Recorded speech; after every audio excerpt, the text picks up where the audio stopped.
2026 జనవరి 3, 4, 5 తేదీల్లో గుంటూరులో ఆంధ్ర సారస్వత పరిషత్ ఆధ్వర్యంలో జరిగే 3వ ప్రపంచ తెలుగు మహాసభలను జయప్రదం చేయండి. రండి, తెలుగువాడి ఘనతను, తెలుగు భాష గొప్పతనాన్ని ప్రపంచానికి చాటి చెబుదాం. 3వ ప్రపంచ తెలుగు మహాసభలను నెంబర్ 1 ఓటీటీలో ఉచితంగా వీక్షించండి. నెంబర్ 1 ఓటీటీకి ఎటువంటి చందా చెల్లించకుండా నెంబర్ 1 ఓటీటీను ప్లేస్టోర్ లేదా యాప్ స్టోర్ నుంచి మీరు డౌన్లోడ్ చేసుకుని మా ప్రసారాలు ఉచితంగా వీక్షించవచ్చు. ప్రకటనల కొరకు సంప్రదించాల్సిన ఫోన్ నెంబర్ 7893935555. నమస్తే. సామాన్యుడి చేతుల సామాజిక అస్త్రం నెంబర్ 1 న్యూస్కి స్వాగతం. నేను రవీంద్ర.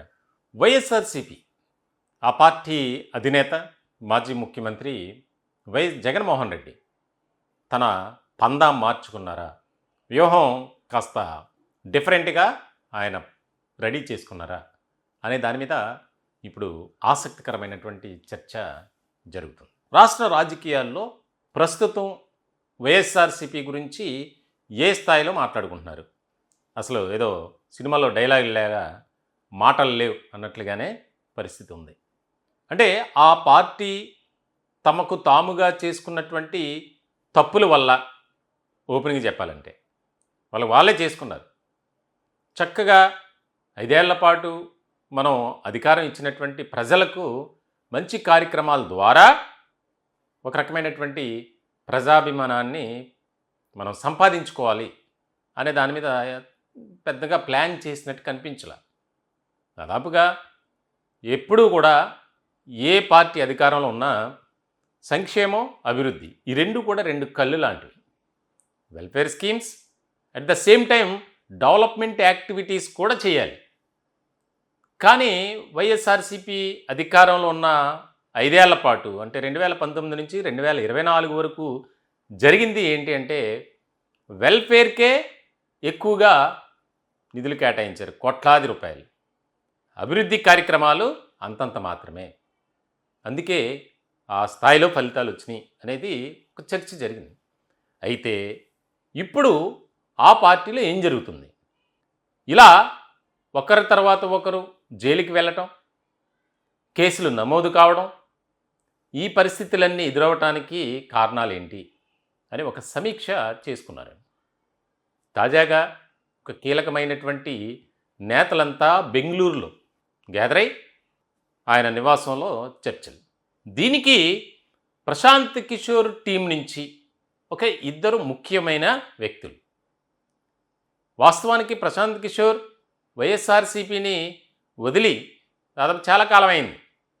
ఆయన బీహార్లో సొంత పార్టీ జన్ స్వరాజ్ పార్టీ అని పెట్టి ఏ స్థాయిలో ఫలితాలు వచ్చినాయో మొన్న ఎన్నికలు చూసాం, ఒక్కడు కూడా గెలవలా. ఇక రాజకీయాలకు ఆయన గుడ్ బై చెప్పేటువంటి పరిస్థితి వచ్చింది. ఇలాంటి క్రమంలో ఆయన్ను మళ్ళీ అప్రోచ్ కావటం, దానికి సంబంధించి ఒక చర్చ వినిపిస్తుంది. వాస్తవం కాదనేది మనకు అంత చెప్పలేం.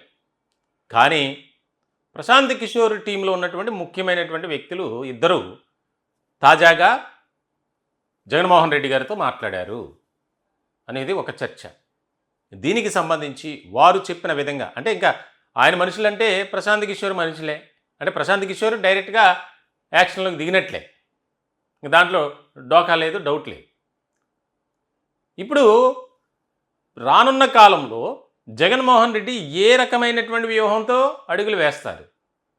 ఖచ్చితంగా వ్యూహం మార్చాల్సిందే. ఎందుకనంటే త్వరలో జరగబోయే స్థానిక సంస్థల ఎన్నికలకు సంబంధించి సమాయత్తం కావాలి.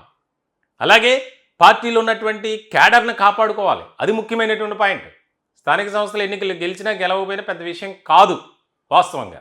ఎందుకంటే డైరెక్ట్గా పార్టీ సింబల్తో ఉండేటువంటి ఎన్నికలు కాదది. మరి ఇలాంటి సందర్భంలో ఒక ముఖ్యమైనటువంటి అంశం ఏంటి అంటే, ఏదైతే వైఎస్ఆర్సీపీ ఇప్పుడున్నటువంటి పరిస్థితులను మనం అధిగమించాలి, ఓవర్కమ్ చేయాలి, దానికి ఏ రకమైనటువంటి వ్యూహంతో అడుగులు వేయాలి. తాజాగా ఆయన జన్మదినం జరిగింది. 2 తెలుగు రాష్ట్రాల్లో ఎంతో ఘనంగా చేశారు. దానికి సంబంధించి ఒక కీలకమైనటువంటి పరిణామం కూడా చోటు చేసుకుంది. షర్మిల శుభాకాంక్షలు తెలియజేయడం, మళ్ళీ ఆయన రెస్పాండ్ అవ్వటం, ఇవన్నీ కూడా వైఎస్ఆర్సీపీకి మంచి రోజులు వచ్చాయి.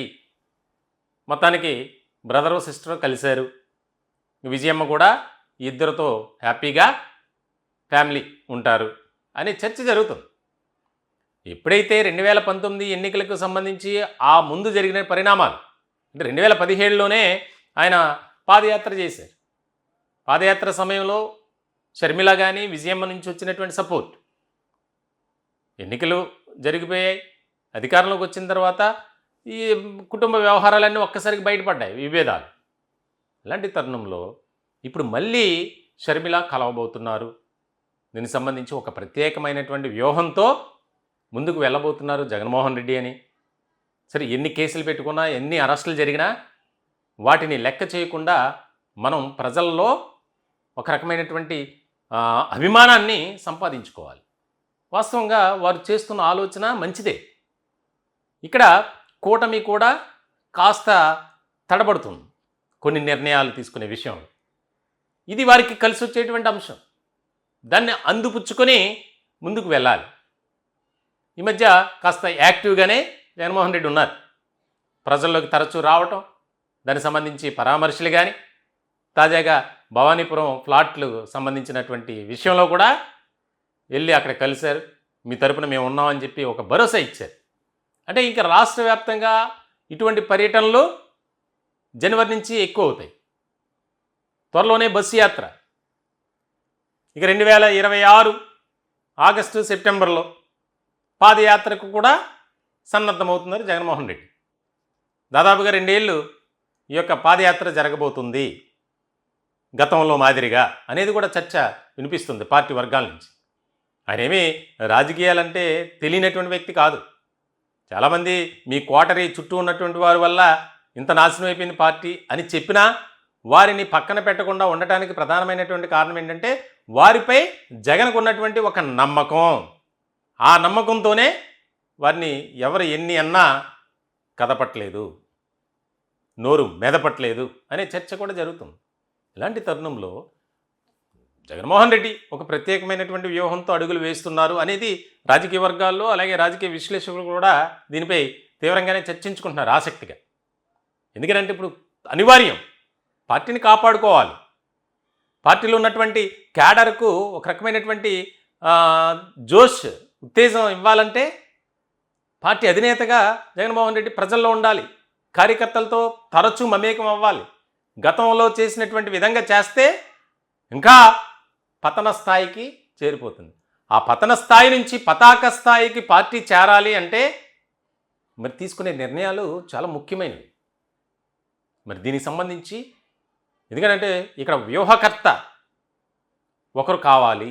ఆయన తీసుకునే నిర్ణయాలు వారితో చర్చించి గతంలో జరిగినటువంటి పరిణామాలు, ఎందుకంటే బీహార్ ఎన్నికలు అయిపోయినాయి, ఇక వేరే రాష్ట్రం వెళ్ళి పోటీ చేసేటువంటి అవకాశం ప్రశాంత్ కిషోర్కి లేదు అని గతంలోనే ఒక చర్చ జరిగింది బీహార్లో. ఇక ఒక్క స్థానం కూడా విజయం సాధించలేదు, అసలు ఘోరమైనటువంటి విఫలం చెందారు. ప్రజలు ఆయన్ని రాజకీయ నాయకుడిగా మాత్రం చూడట్లేదు, ఆయన కేవలం ఒక వ్యూహకర్త మాత్రమే అనేది అర్థమైపోయింది, తేలిపోయింది. మరి వ్యూహకర్తగా మారారు. దానికి సంబంధించి ఇద్దరు వ్యక్తులు ప్రశాంత్ కిషోర్ టీంలో గతంలో పనిచేసినటువంటి వారు, ఆ ఇద్దరు కూడా గతంలో 2019 ఎన్నికలకు ముందు జగన్తో కలిసి వ్యూహం రచించారు. వారి పక్కా ప్లాన్తోనే ముందుకు వెళ్ళారు అనేది కూడా చర్చ జరుగుతుంది. చూడాలి మరి రాష్ట్ర రాజకీయాల్లో వైఎస్ఆర్సీపీ ఇప్పుడున్నటువంటి పరిస్థితులు చూస్తే కనుక గతంలో కూడా కొన్ని సర్వే రిపోర్ట్లు బయటకు వచ్చినాయి. ఇప్పటికిప్పుడు ఎన్నికలు జరిగితే కూటమికి ఎన్ని సీట్లు వస్తాయి? 34. ఇప్పుడు ప్రస్తుతం ప్రజల్లో కూటమికి సంబంధించినటువంటి ఎమ్మెల్యేలు ఎంతమంది ఎమ్మెల్యేలపై అసంతృప్తి వ్యతిరేకతతో ఉన్నారంటే 74, 75 వచ్చింది 175లో. అంటే అది సొంత సర్వే వాళ్ళు చేయించుకున్నారనేది మనకు అర్థమైపోతుంది. ఎందుకంటే ఆ ఎమ్మెల్యేల్లో ఒక్కరు కూడా 11 మందిలో ఒక్కరు కూడా ఉండరా వైఎస్ఆర్సీపీ నుంచి. 0 అని ఇచ్చారు, అది వాస్తవం కాదు. సో మొత్తానికైతే ప్రజల్లో ఒక చర్చ అది జరుగుతుంది. వైఎస్ఆర్సీపీ గతంలో ఏ రకమైనటువంటి వైభవంతో ముందుకు వెళ్ళింది, ఇప్పుడు ఆ స్థాయికి రావడానికి కారణం ఏంటి? మరి ఆ తప్పుని తెలుసుకొని ప్రజల్లోకి వెళ్ళి ప్రజల మద్దతు ఇంపార్టెంట్. ఒక అవకాశం ఇవ్వండి మాకు అని ఒక అప్పీల్ చేస్తారా? కూటమి ప్రభుత్వం చేపడుతున్నటువంటి ప్రజలకు ఎన్నికలకు ముందు ఇచ్చినటువంటి హామీలు కానీ వాగ్దానాలు కానీ వాటిని వివరించడానికి ప్రయత్నం చేస్తారనేది ఇక్కడ ముఖ్యమైనటువంటి పాయింట్. ఆ దిశలో ఇప్పటికే ఓ ప్రకటన కూడా చేశారు. మేము అధికారంలోకి రాగానే రాష్ట్ర ప్రభుత్వ ఉద్యోగులకు ఇంటర్మ్ రిలీఫ్ అంటే మధ్యంతర భృతి ఐఆర్ ప్రకటించాం, మేము చెప్పినటువంటి మాటను నిలబెట్టుకున్నాం, పిఆర్సీ ఇచ్చాం, ఇంకా మిగిలిన బట్టి కొన్ని క్లియర్ చేశాం. కూటమి ప్రభుత్వం అధికారంలోకి వచ్చి దాదాపు సంవత్సరంన్నర గడిచినా ఇప్పటి వరకు ఆ పని చేయట్లేదు, కాబట్టి మీకు మేము అండగా ఉంటాం అని కొన్ని సమావేశాల్లో ఆయన మాట్లాడటం జరిగింది. కొంతమంది ఇటీవల జగన్మోహన్ రెడ్డిని కలిశారట, ఉద్యోగ సంఘ నేతల్లో కొంతమంది. అప్పుడు కూడా ఇదే అంశం వచ్చినట్టు కూడా వినిపిస్తుంది. మొత్తానికైతే ఎవరైతే కూటమి ప్రభుత్వంపై అసంతృప్తి వ్యతిరేకతతో ఉన్నటువంటి వర్గాలు ఉన్నాయో వారిని తమ వైపు తిప్పుకోవడానికి జగన్మోహన్ రెడ్డి ప్రయత్నాలు మొదలుపెట్టారు అనేది చర్చ జరుగుతుంది. అదే జరిగితే రాష్ట్ర రాజకీయాల్లో 2029 ఎన్నికల్లో చాలా కీలకమైనటువంటి పరిణామాలు చోటు చేసుకుంటేనే చెప్పవచ్చు. ఈ టాపిక్పై మీ విలువైనటువంటి అభిప్రాయం కామెంట్ రూపంలో తెలియజేయండి. దయచేసి మా ఛానల్ని సబ్స్క్రైబ్ చేసుకోండి. Thank you.